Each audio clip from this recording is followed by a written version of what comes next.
Hello and welcome to the Success Showcase. I'm your host, Eric Lopkin from the Modern Observer Group. And with me, as always, is Chip Janiszewski from the Happiness and Success GPS. Chip, how you doing this week? Doing good. How you doing, Eric? I'm doing fantastic, although I'm surprised my house isn't in Oz after the storm that hit last night. Yeah, I thought I was taking off from Kansas myself, but it was quite the night. And as I was joking with you guys this before we turned this thing on, I turned on my generator this morning 5 minutes before the power came back after being out from 9:30 last night till about 4:45 this morning. So somebody up there was waiting to laugh at me. There you go. Well, yeah, fortunately, I only lost power momentarily, but I've got a part of my house just hanging off now that I've got to remove because the wind just got a hold of it and pulled. It was really something. Whoa. Powerful. So today we've got our guest with us. We'd like to introduce David Fortt. David, why don't you tell us a little bit about who you are and what you do? Well, I'm a husband, a father, within recent years, a grandfather. I've lived in New England most of my life, so I can identify with what you gentlemen are talking about. We love to talk about the weather in New England. I think it's a great. Yes, we do. I think it's a great opener. I don't know what some people in other parts of the country where the weather is extremely consistent. I don't know what they talk about. So been in New England most of my life. Have solitary pursuits that I like to follow. I like to read a lot, but I also like competitive games, group games that are competitive. Can't do as much of that as we used to, obviously. No, that's for sure. We've had lockdowns going on around the country. A lot of places are actually stepping back into more restrictive lockdowns. And let's just hope everybody is safe and that we're through this fairly quickly. Absolutely. On the business side of my life, I've always been involved in marketing, or I'll say the customer-facing side of the organization. That's where I've been. That's where I've enjoyed being. I recall a number of decades ago seeing what I call the light in their eyes. I was in an exchange, a conversation with customers at the time, and I observed in that moment the light in their eyes. I just saw something change, and I realized that I could observe that not only in their eyes, but I could also hear it in their voice. And so it became a defining moment for me in terms of the level of interaction and what I was striving for in making a connection with people. Yeah, we've talked a lot about building relationships and making connections on this podcast. It's really so important because people don't do business with businesses. They do business with people. And that relationship becomes so important. So why don't you tell our audience a little bit about what you do? Well, we started New Image Associates in 2000, and it's been through several evolutions as happens in business.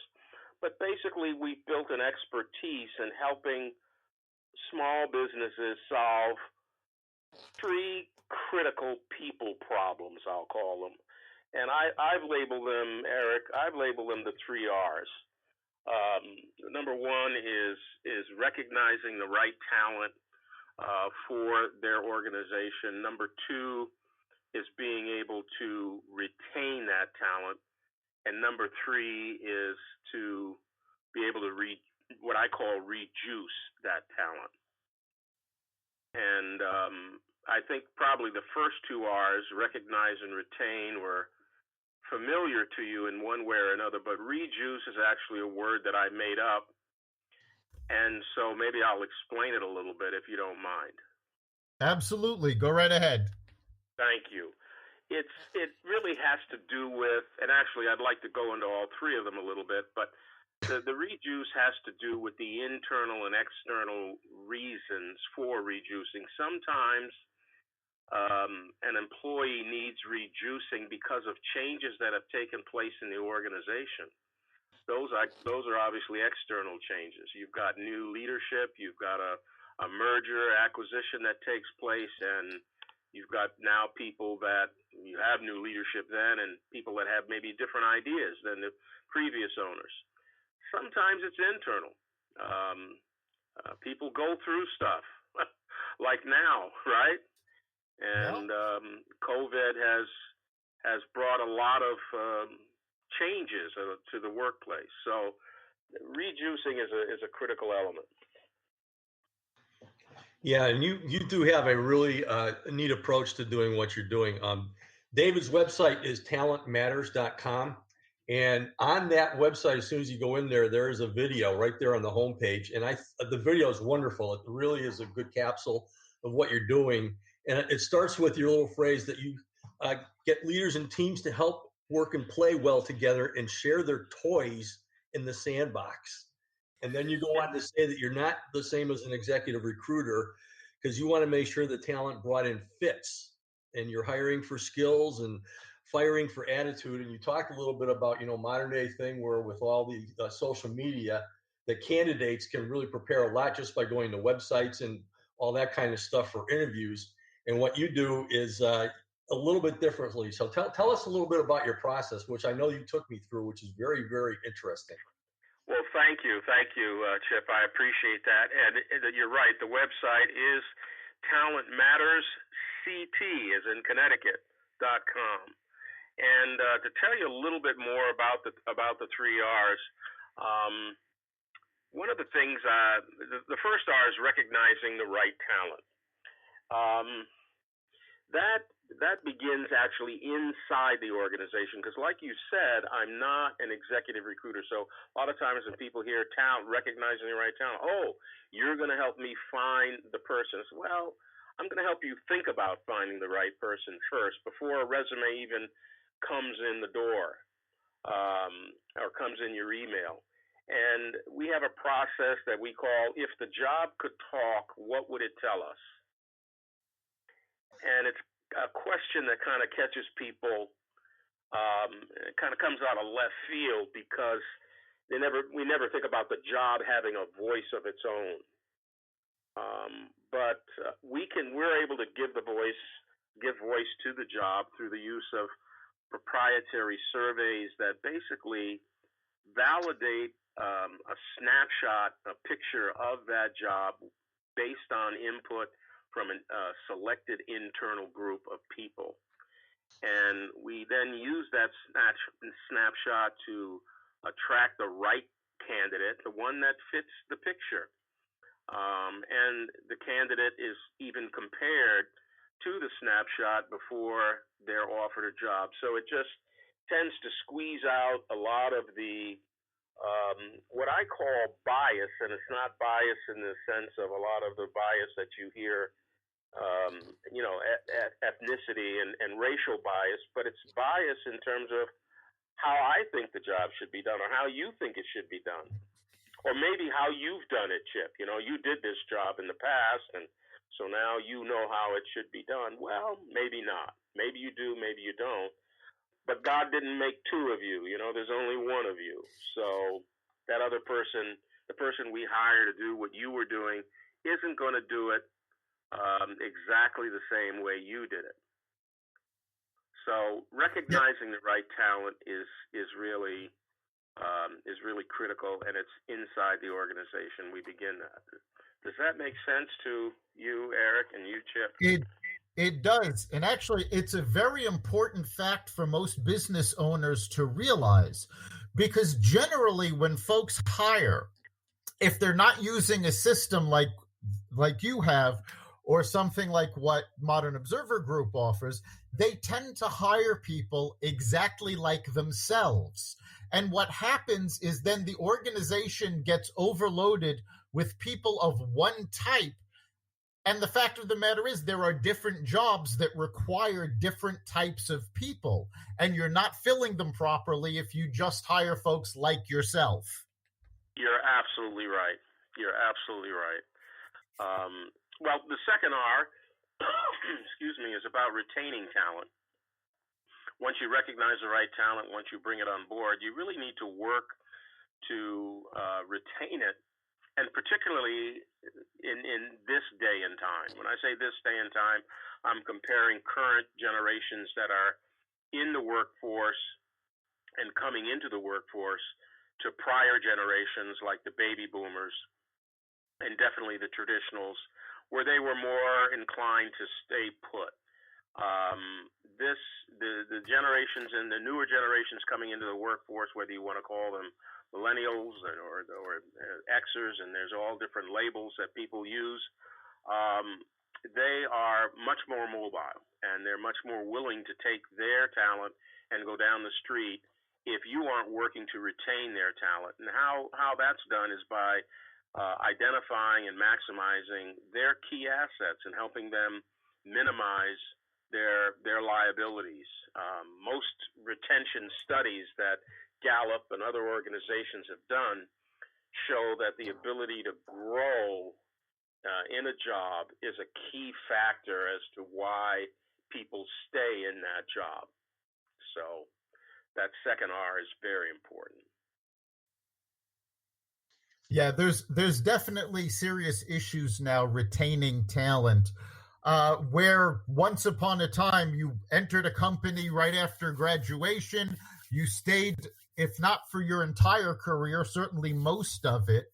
Now, I was actually shown some statistics the other day where it used to be the average person would change in their job every 3 years. Now, people are only lasting about a year and a half at a position.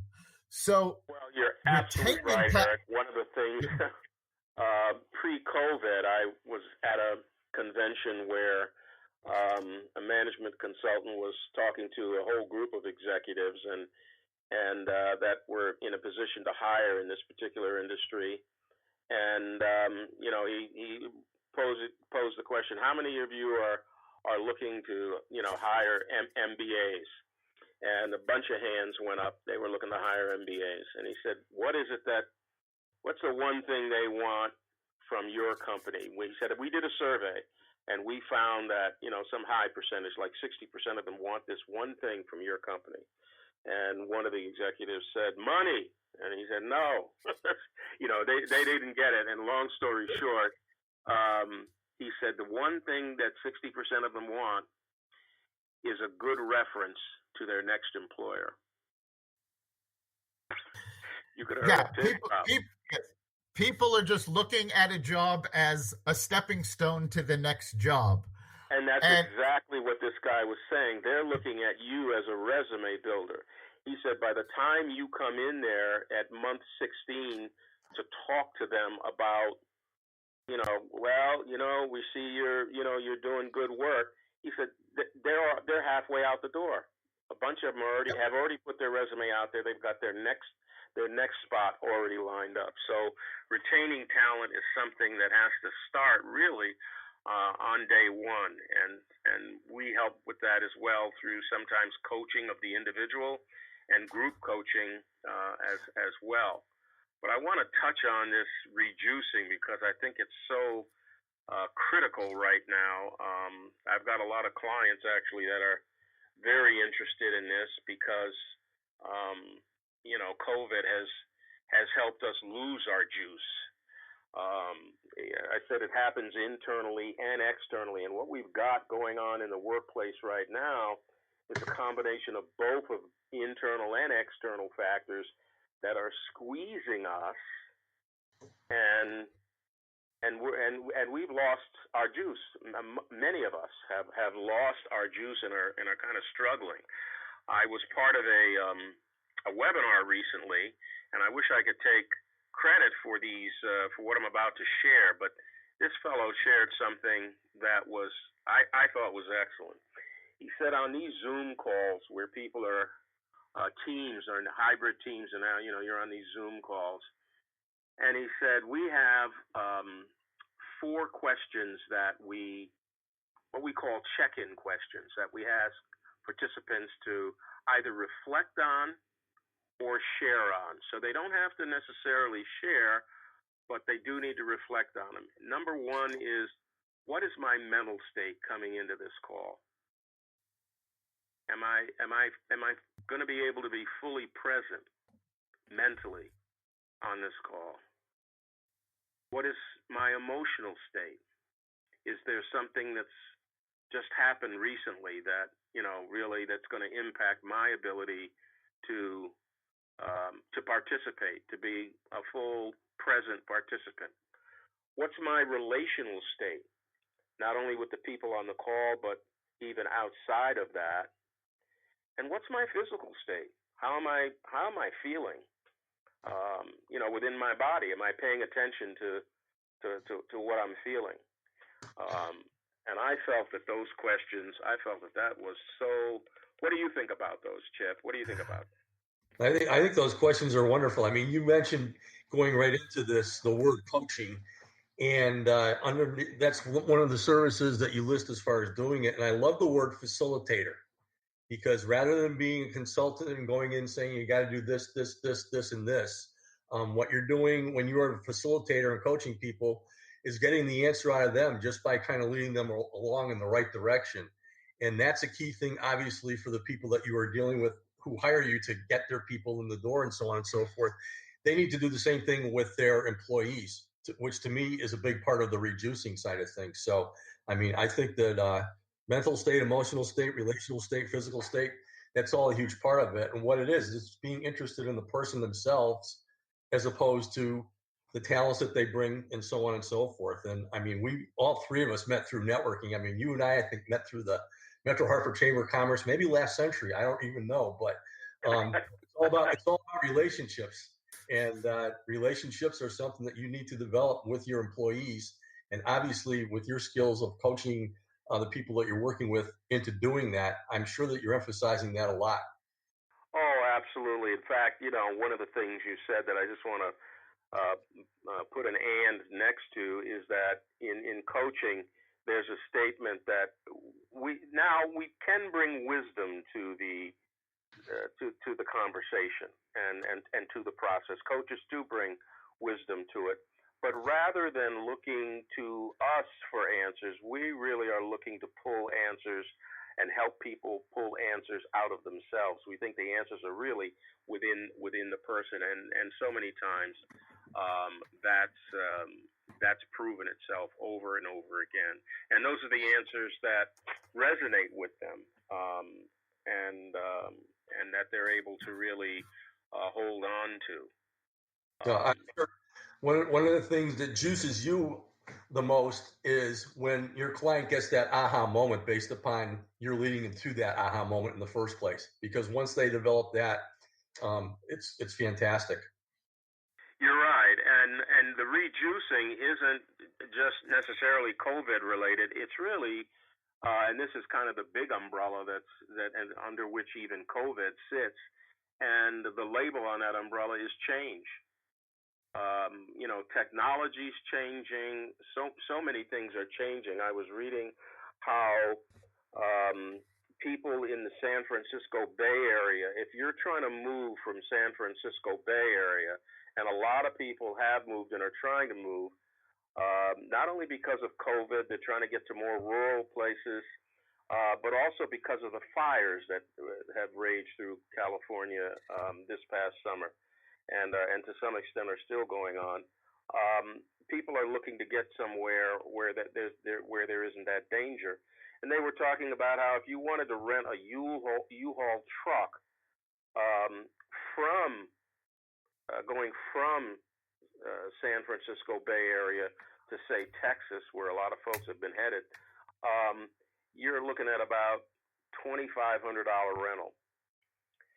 But if you were going the other way, from Phoenix, Arizona to San Francisco, it's about $400. And that's your supply and demand. Exactly. The U-Haul guy in San Francisco is sitting there saying, I need more trucks. I don't have enough trucks. Yep. In fact, I'm going to have to go out and get some of them and drive them back, and that's costing me money. So I gotta have people front load that expense for me. So there's just, and you guys have read some of the same articles about how folks are coming to this beautiful New England area, all different parts, not just Connecticut, but also Vermont, New Hampshire, Maine, looking for a little plot of ground that's just a little bit bigger than what they had in a major city or metropolitan area. So there's a lot of change. That creates hybrid teams, and that creates issues for leadership in terms of how do we manage these people that are remote, and how do we really stay in touch with them. There's a big thing that we're also focused on, and that's workplace stress. How do you measure it effectively? How do you measure it effectively in individuals? How do you measure it effectively in leaders? And how do you measure it effectively in tools? And we have an instrument that's not clinical. It's not going to say, David is the next axe murderer that is going to manifest itself. It's not that kind of a clinical instrument. Rather, it's a diagnostic tool that's going to enable David to ask questions about, because it measures 17 different measurements. Like one, for example, that's really huge right now is loss of autonomy and a sense of loss of control. And so if as a leader, I can provide that sense of autonomy and a sense of control, make sure people have that in their workspace to an effective degree, then that's really going to help them manage their stress levels. So it's a different picture. These days when the new normal is working remotely, you got to have that. Yeah, I don't think that's ever going to go away. Do you? No, not at all. I'm sure that you're trying to basically regroup in a little bit as far as the way you're approaching things, because that's what you're going to be dealing with from now on. There'll still be some offices open with lots of people, but more and more, and this is the reason why people are coming to New England and West Hartford and all these areas around here, is because they know they're going to be working out of their homes moving ahead. So rather than paying twice as much to live in New York City and be miserable in a third of the space, they're coming up here. And we're in our West Hartford chamber meetings every week, having the realtors talk about putting a house on the market, and within a few hours there's 20 or 30 offers for 5 figures over asking. That's just the way exactly things are moving. So obviously you're helping people to cope with, on the managerial side of things, that you're going to have your employees working out of their homes now, but you still have to keep them productive. And then the people working out of their homes, obviously some are going to take to it easily. Other people are going to need to really get themselves organized, and they're going to have to go through a program to do that. So it's got to be very interesting times for you as far as the way you approach things too. It's interesting and it's challenging because, I've even had people, I've said to people, well, it's great news that we have, several companies now that are, their vaccines are in the pipeline. So there's testing going on, and there, I don't know if we can say we can see the light at the end of the tunnel quite yet, but we know that we're going to be able to see a light at the end of the tunnel. But I've had people say to me, well, I'm not sure I'm going to take the vaccine, or I'm not going to take it right away. I don't know if I trust the vaccine. And so what we're facing, really, what that brought home to me afresh, is that we are emotional creatures. And I think Dale Carnegie said that we are really more emotional than we are logical. We like to think that we're these great rational beings, but a lot of neurological studies are showing that we actually make decisions emotionally and then set about through confirmation bias, Yes. selecting the information that supports the emotional conclusion that I had in the first place. So we're complex. You're right. I know we won't solve that one on this call. I don't know if there's any solving it, actually. Now, you also have to remember that this has been going on even before COVID. I mean, right now, I've spoken to people for years, and the trends are that by the year 2050, the largest corporations in the world will only have about 1,500 employees, and everybody else is going to be a consultant going from project to project, business to business. So Right. we've been changing into this for quite a while. COVID just stepped on the accelerator. Yeah, it mashed the motor in a big way, didn't it? Yeah, it certainly did. It certainly did.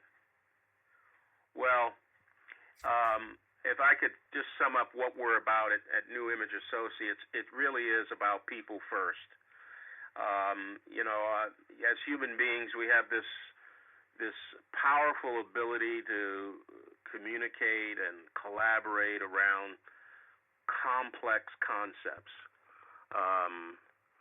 I haven't seen the lions and the tigers really getting together. I know that some animals hunt in packs, wolves and others hunt in packs. But if they could ever collaborate the way we do, we'd probably be in trouble. We'd probably stay out of the woods more than we do now. But we're able to collaborate around complex concepts. So even though we have our challenges, within the challenge, there's incredible opportunity for change and for growth for individuals, for teams, and for companies, and for cultures as well, and countries. So that's what gets me out of bed in the morning, quite honestly. Fantastic. Right, we're coming up on the end of our time. So if somebody wants to get more information on your company, get a hold of you, how can they do so?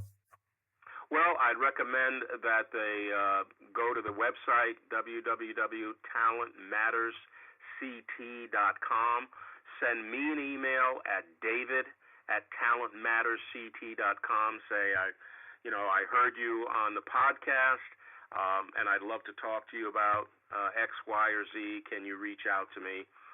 We have some complimentary things that we extend, surveys and so forth that we extend in many situations that'll give people an opportunity to have what I call a taste of the ice cream. When you walk into an ice cream shop and you see a new flavor, they don't try to sell it to you. They just hand you that little spoon, a little plastic spoon, and actually your taste buds sell it to you, or not. And I operate the same way.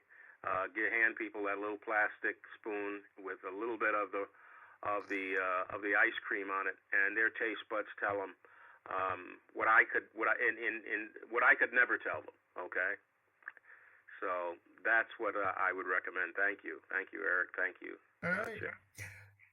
Chip, what do you think is the big takeaway for our listeners this week? I love the people first philosophy, and in listening to David, what we're concentrating on here is just bringing in people that make the right fit. And that's the prep work and the screening and getting people in the door in the first place. And then the 3 R's that you have, recognizing to get them in the first place, and then retaining them, and the rejuicing. It's a fabulous strategy. It's very simple and easy to understand. And as David said, I would go to talentmattersct.com and first look at that video. It's only 3 minutes long, and it kind of explains everything. And it really gives you a good flavor to what David's all about, which I'm sure you can sense by listening to him here too. But go there. There's a whole lot of information there. And Dave says take advantage of his offer. Contact him. Absolutely. I think for me, the big takeaway is fitting the right people to the right opportunities. That's so important. People are not interchangeable. You have to make sure the right person's getting into the right position. That's how you get the best work. That's how they stay engaged. And that's how you retain employees, by keeping them engaged, excited about their work, and making sure it's a good fit. You've been listening to the Success Showcase. You can catch us every week at xvadio.com/podcasts. You can also find us on the Apple Podcasts app, Google Play, iHeartRadio, Spotify, Stitcher, and wherever you find podcasts. Remember, make this your best week ever, and make next week even better. We'll see you then.